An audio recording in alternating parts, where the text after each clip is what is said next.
Hey everybody, Sean here, Boosted Miata. Today I have great news. I have a VVT gear that I bought. The bad news, it's connected to an engine. So I bought a whole engine with a VVT gear, a brand new 150,000 mile 1.8 VVT Miata motor that I'm going to keep in reserve for my next build, which who knows what it's going to be in case I need it. I have it. But I definitely need the VVT gear on it, so I'm going to go ahead and pull that off right now. It's in the truck.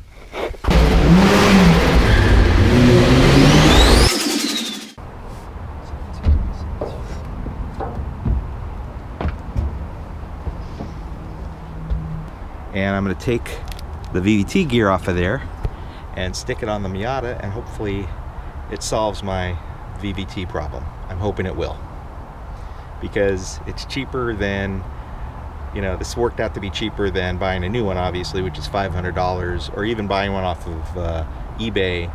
People usually want 200 bucks for them, so I figured 300 bucks, and I get an engine with it. That's not a bad deal, so happy about that. So I'm gonna go ahead and pull this off and get it on my Miata and hopefully solve my VVT issues.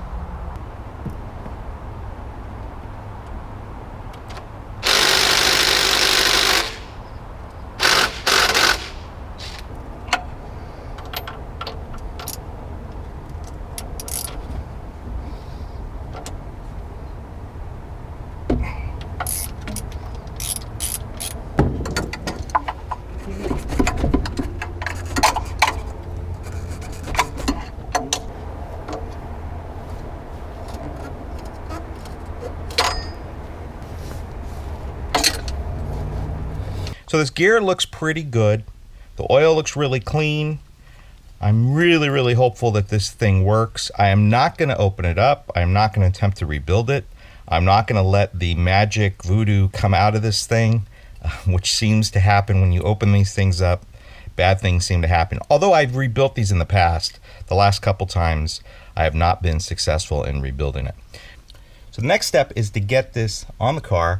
I'm going to do this pretty straightforward. It's just a matter of pulling the valve cover off and pulling off the front plates to get to the timing gear, the timing belt. It's almost like doing a timing belt job, except I'm not going to replace anything because I just replaced it at 148,000, which was about 1,000 miles ago. So there's no reason to replace anything. Just go ahead and open it up and try to get that timing gear off without screwing things up.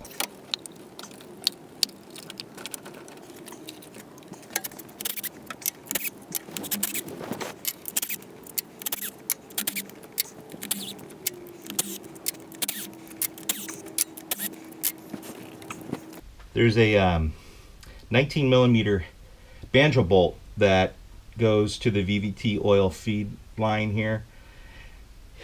I usually put these on really tight because this is a spot that can leak a little bit, so, and it's always a pain to get it off. Oh, Jesus. I was on there so tight.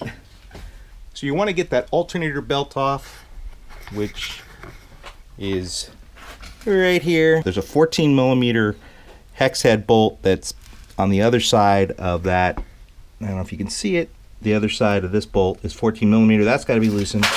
And then you have to loosen this adjuster here, and then start backing this off to loosen up the alternator so you can remove the belt. And then you can remove the pulley off of the water pump, which is right here. So I'm going to do that right now. Okay. Oh.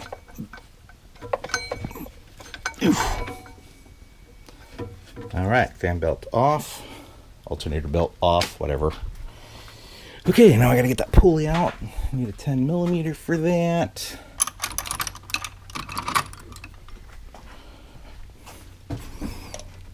Here's a top tip. Make sure you loosen these before you take off that belt, because it's just gonna spin. So now I need to use 2 wrenches and 2 hands.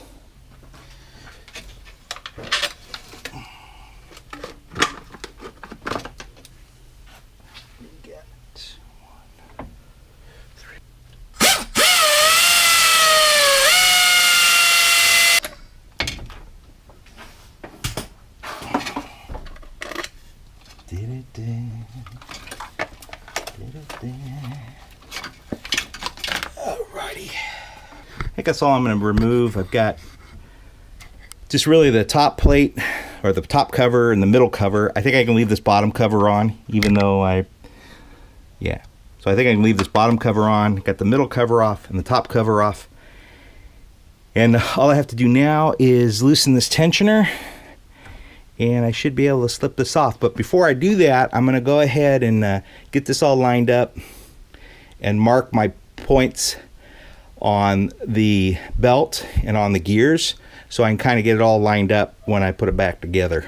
So I have the cam gears locked with these wrenches that attach to the camshafts. There's these little hex areas that you can lock it. So I got it all locked top dead center. I can see down here that I'm pretty much top dead center, kind of down there, but I don't really care about that. What I want to do is keep the timing belt synced up. So in order to do this, what I'm going to do is I'm going to mark these cam gear teeth, which are already marked here, but I'm going to mark the corresponding spot on the timing belt. Okay, so I know I can get those all synced up. So the idea then is to simply pull this gear off and slip this one right on. And so the thing I've got to do is I've got to mark the corresponding tooth here that corresponds with this tooth here. So what I'm going to do is I'm going to count how many teeth between the timing mark here and there. 13, 14, 15, 16, 17. So I want to mark it here. That's where it should line up. Let me double check it. 1, 2, 3, 4, 5, 6, 7, 8, 9, 10, 11, 12, 13, 14, 15, 16, 17. So I should line up perfectly. These Torx heads here, a lot of people use T25s on these, but I don't think that's the correct size. I've always had better luck using T27s, and you got to make sure you get those in there really good, like maybe even tap it, and then you want to use a really quick, like a zip gun or something. Get that way in there, boom, and that's how you want to do it. Otherwise you're going to strip them out if you monkey with a wrench too much. You know what I mean? Don't use a T25, use a T27 and jam it in there.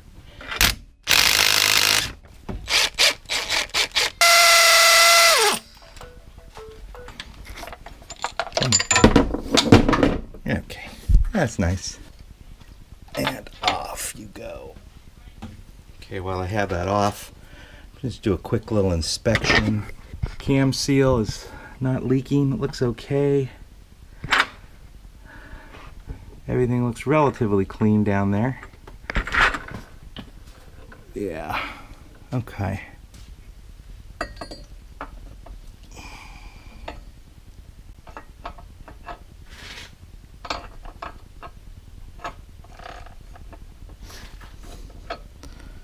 Should go on like that. Looking about right. Okay. Now it's just a question of getting it on there. But first I'm going to go ahead and torque that down.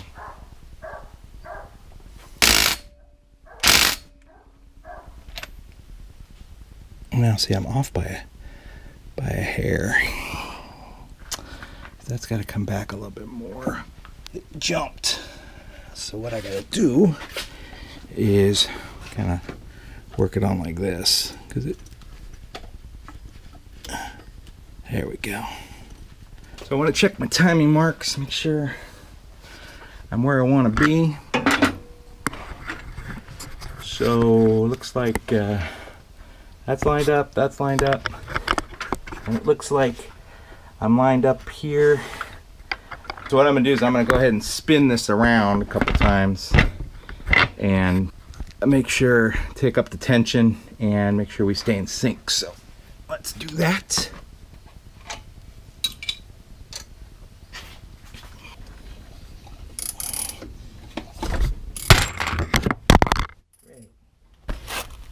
Come back here. All right, so spun it around. Just need to tighten up the tensioner, torque that down. All right, let me tighten everything down. Got it all back together. I'm ready to start her up.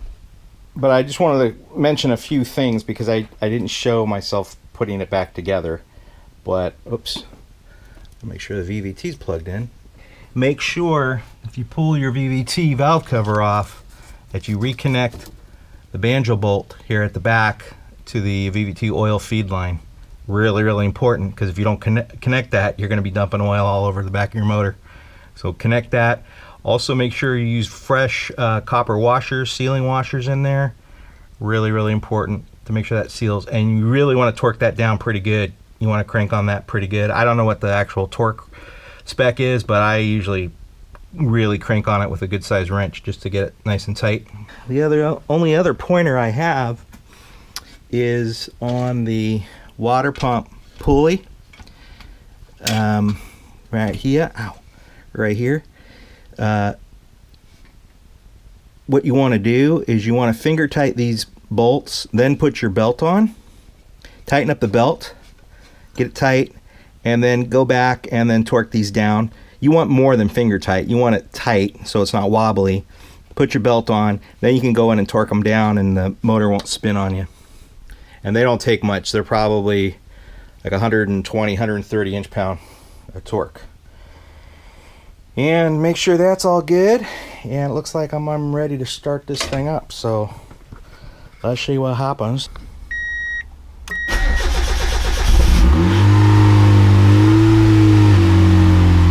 Sounds good. Idling good. So I think my timing's fine. Great. Sounds great. Great. So what I'm going to do is I'm going to let it warm up for a little bit, get to operating temp. Then I'm going to check the VVT. I'm going to make sure I don't have any oil leaks coming off the valve cover or anything, or off the banjo bolt in the back.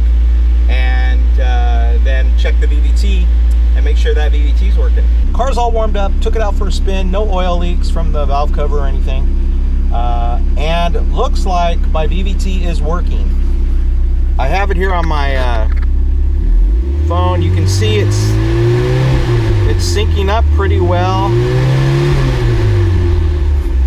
I'm going to take it out for a spin to get the engine under some load and see if it syncs up. But as a point of reference, the bottom is my target, where I want my VVT gear to be. The top one is the actual. Oh yeah. Seems to be working. It feels strong. Finally, VVT working. Thank goodness.